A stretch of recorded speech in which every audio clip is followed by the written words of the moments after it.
এরকম সংগঠন এলাকা এলাকা হলে এলাকায় আল্লাহ পাকের জিকিরের আলোচনা হবে, নবীর প্রেমের আলোচনা হবে, এলাকা ভালো হয়ে যাবে। কার ওয়াজে, কার বয়ানে, কাদের আয়োজনে কে হেদায়েত পাবে এতে একমাত্র আল্লাহই ভালো জানে। কথা বলেন ঠিক কিনা? আবার বলেন, ইসলাম কি অর্ধেক ধর্ম না পুরোপুরি ধর্ম?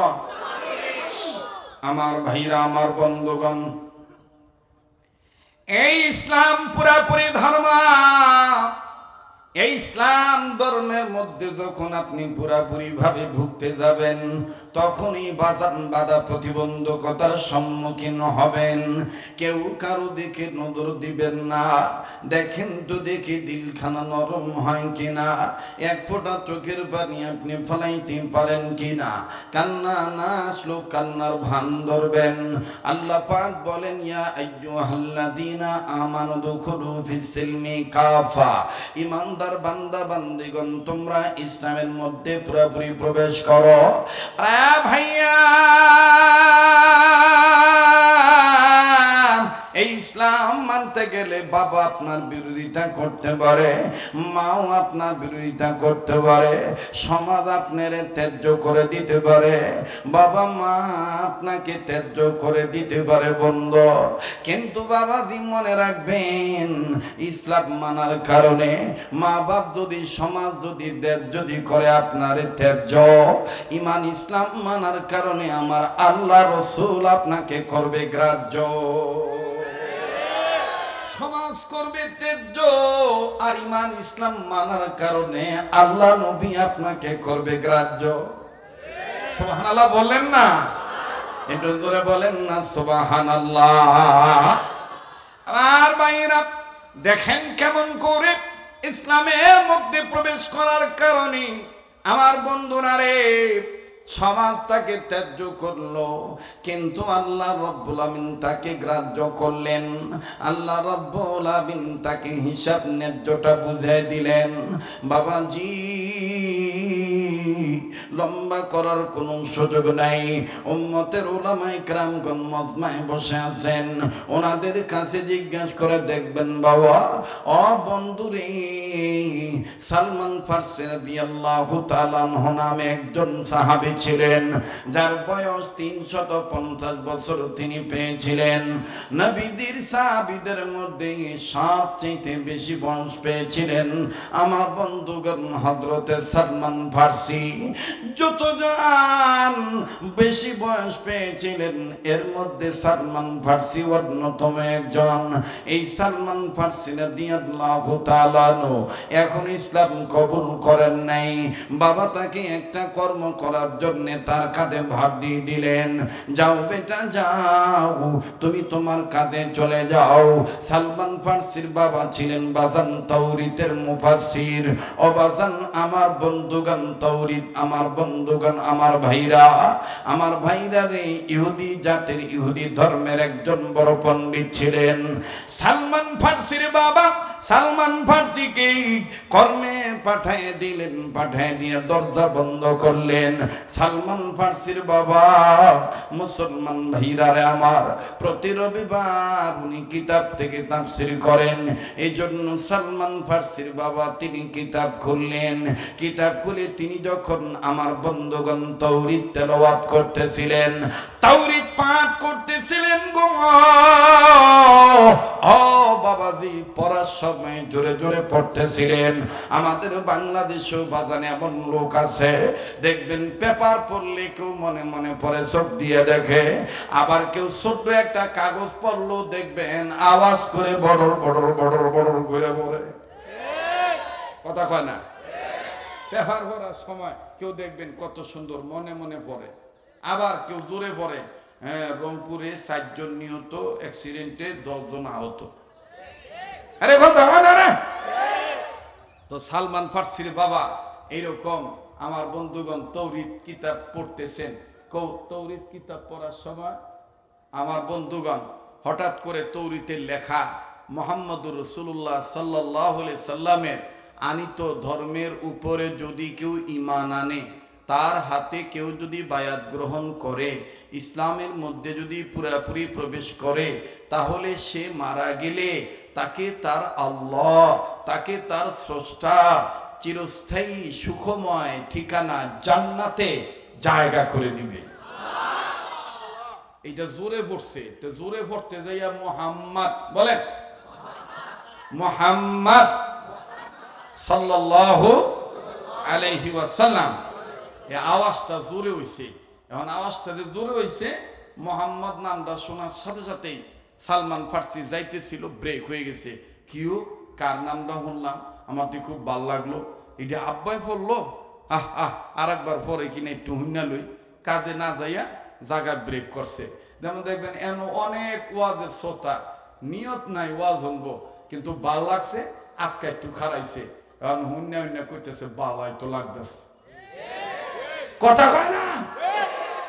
তো কামার ভাইরা, কোরআনের চাইতে হাদিসের চাইতে পৃথিবীতে আর ভালো কোনো জিনিস নাই। আল্লাহু আকবার।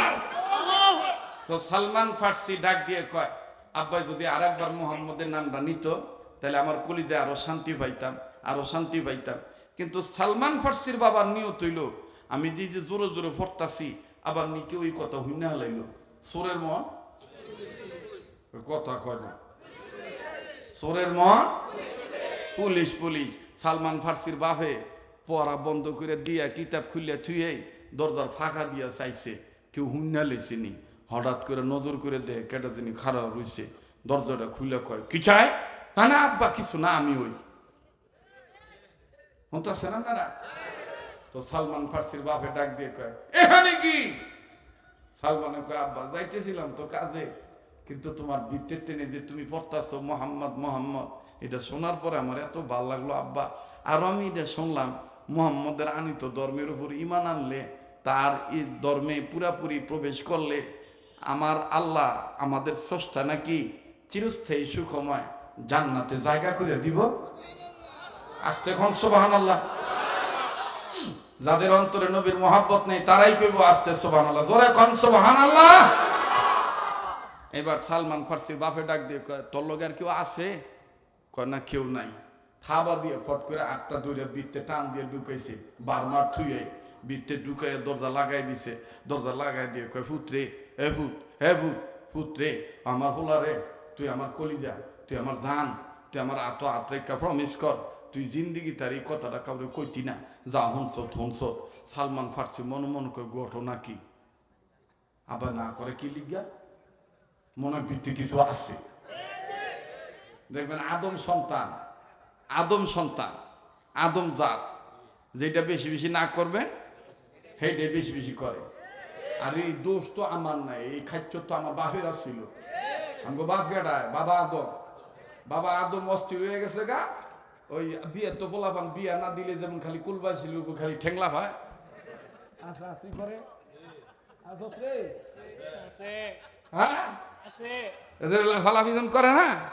তো বাবা আদম এরম হইছে, ওর পর খালি এরম অস্থির হইতেছে। আল্লাহ তো বুঝছে কি চায়, আল্লাহ আদম এরম করো কে? বাবা আদম কে তুমি বুঝো না? আল্লাহ বাবা আদম রে জিগাইয়া তাফসীরের কিতাবের মধ্যে আছে, আমার বইরা বাবা আদমের শান্তির জন্য আল্লাহ মা হাওয়ারে বানাইছে, বাবা আদম রে কয় নাই। মা হাওয়ার বগলে আল্লাহ পাক, মা বাবা আদমের বগলে মা হাওয়ারে আল্লাহ পাক শোয়াই দিছে। কারণ আদম নবী আনবো আপনি বাবা, বাবা আদমের চোখ খুলে দেয়, আরে কি রে, এত সুন্দর, এত সুন্দর, এত সুন্দর, এখানে সুন্দর সুন্দর করতেছে। দেখেন না আমগো দেশে কাইলা বেটিটা যদি খালি বিউটি পার্লার থেকে মেকআপ করে বাইর হয়, দেখবেন যে হাদিসে পর্যন্ত চশমা নিয়ে দিয়ে।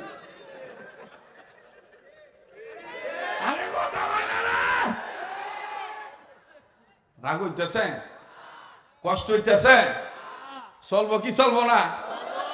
ফেরারা তাকাইলে কয় কান্নাতির দিক তাক, আর বুড়া সেই যে শীত গেল না, এই যে গডির শীত, সূর্যের তাপ কমানোর কথা কইয়া চেয়ার একটা লয়ে বয়ে, বইয়া থোতার নিচে একটা লাঠি দেয়, দিয়া যতলা বেড়ি যায় সব বেড়ি দিয়ে তোকে ভারী খুব।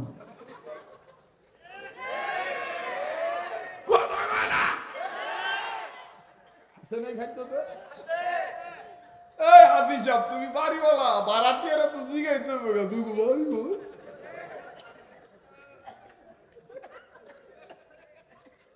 কথা বলতাম না যদি বাড়ি রংপুর বিয়ে হয়েছে যদি কেউ হয়েছে এরপরে আবারও ছাড়ে না তারপরে কয়টা হলো এত খবর লইতে হবে আর সিএস পড়সা এত দাগ খতিয়ার নাম্বার খুঁজে খুঁজে বাইর করতে হবে বেলা বেলা কথা কয় না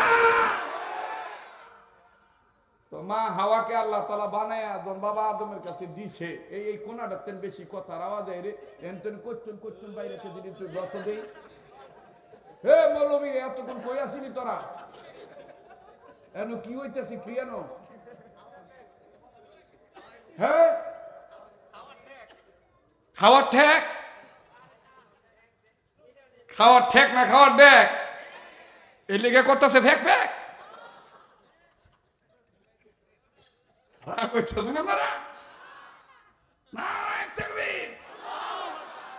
বাবা আদম রে বাবা আদমের পাশে যখন মা হইছে তাকায় দেখে সুন্দর রে বাবা আদম তখন সুন্দর দেখে হাত বাড়াইছে আল্লাহ খায় খামোশ পছন্দ হয় বাবা আদম তো দেখ বাপের যে খাচ্ছ থোলা গো এটা আমি কইতাছি এটা আবার আসত কাটত হ্যাঁ বাবা আদম আল্লাহ জিগাইছে পছন্দ হয় দেখ কত শর্মিন্দা পাবে বাবা আদম তোর আমার মতন বেলা যাওয়া কয় নাই বেলা যাওয়া কয় নাই হ্যাঁ বিয়ার না দিলে বাঁচতাম না বাবা আদম কত সুন্দর ইজ্জতের সাথে শালীন বাবায় মুখ দিয়া কয় নাই ভদ্র দেখ ভদ্রতা কারে কয় বাবা আদম জিজ্ঞাসা আল্লাহ পছন্দ হয় আমার দিক চাও তাফসীরের কিতাবে আছে বাবা আদম তখন উত্তর দিছিলেন বুঝো নাই মাথাটা উঁচা আসিল এর অর্থ কি ফোলা বানোকে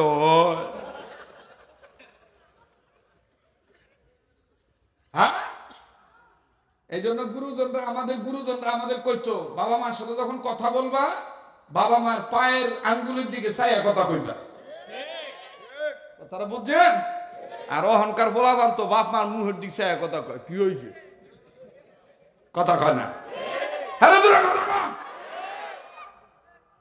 আল্লাহ হেফাজত করুক তো এবার জিগাইছে পছন্দ হয়েছে এর মাথা নিচাইছে হ যেই কইছে হ আল্লাহ কয় তাহলে আমি তোমাকে দিয়ে দিতেছি কই আই বাবা আদম হাত বাড়াইছে আল্লাহ কয় থামো ওনাকে যদি তুমি নিতেই চাও জীবন সঙ্গী হিসাবে আমি আল্লাহর নামের সাথে একটা নাম দেখছিলাম মুহাম্মাদুর রাসূলুল্লাহ কয় তাহলে ওই নবীর উপরে আমার বন্ধু মুহাম্মাদের উপরে কয়েকবার দুরূদ শরীফ পড়ো হালাল হয়ে যাইব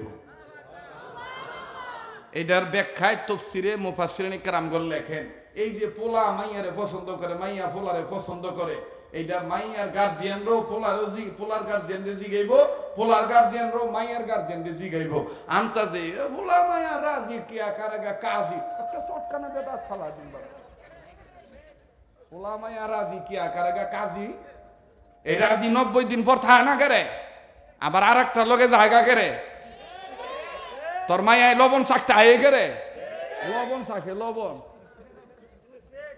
লবণ শাকে কথা কয় না 90 দিন ঘর সংসার করে কয়টা চলতো না লবণ হয় নাই ওই যে ওই কথার ফল এইটা মিয়া পোলা মাইয়া রাজি কে কারেগা কাজী পোলা মাইয়া রাজি ভালা মতন উভয় পক্ষ বইয়া জিগাই তৈব কোরআন সুন্নাহ মোতাবেক এটা টিকবো কি টিকবো না ঠিক না আল্লাহ তাআলা কবুল করুক আল্লাহ আমাদের সহিভাবে কবুল করুক জোরে কোন আমিন আমার কথা রাগ হইতেছে বেজার হইতেছে বেজার হইলে আমার কিছু করার নাই গো কি কমু কোন আইয়া হতাছে হ্যাঁ এই 90 দিন লবণ শাকে আর রায় কিন্তু খালি হ্যাগো পক্ষে যায় মাত গ্রামের মাতবররা বিচার করে সবারই তো মা বোন আছে এই সত্তার ঘরে সত্তারা বাপ ভাই নাই সবার পণ্ডিতের ঘরের পণ্ডিতেরা খোলা ফান্ডে খালি বিচার করা সবারই তো মা বোন আছে বাপ ভাই নাই কথা কয় না বাপের পক্ষ থাকতে হবে মায়ের পক্ষ থাকতে হবে খালি নারী নির্যাতনের পক্ষে রায় দাও ভিতরে ভিতরে কত পুরুষ নির্যাতিত হইতেছে বিচার করার কেউ নাই কথা বলেন ঠিক কিনা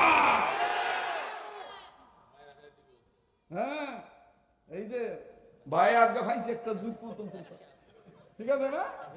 কাঁদি যাবো, কাঁদি যাব কইতে তো মাইয়ারা গেলি কি বুঝতে। আর তো যে কথা নেই বার্তা নেই আনতে তো কয়, আমি আর তোর গড় করতাম না।